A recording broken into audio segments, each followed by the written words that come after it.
Angkatan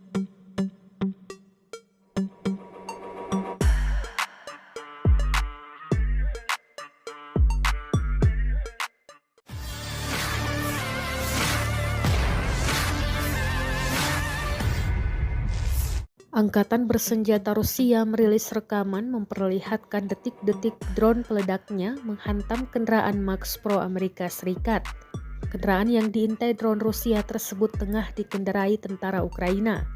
Rekamannya beredar di Telegram pada Jumat 15 Juni 2024. Dalam keterangan unggahan disebutkan perburuan malam Rusia untuk menggempur peralatan NATO terus berlanjut.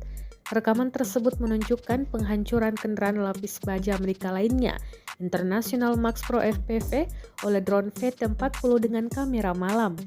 Tampak pula momen dihantamnya mobil lapis baja Ukraina oleh drone kedua Rusia yang terbang di belakangnya.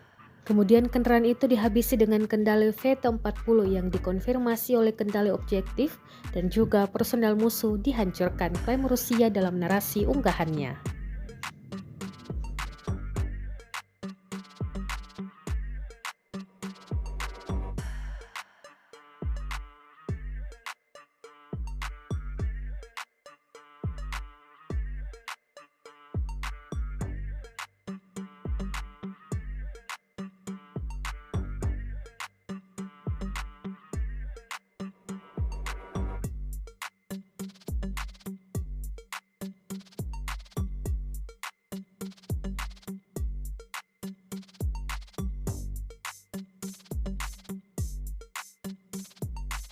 Download Tribun X sekarang, menghadirkan lokal menjadi Indonesia.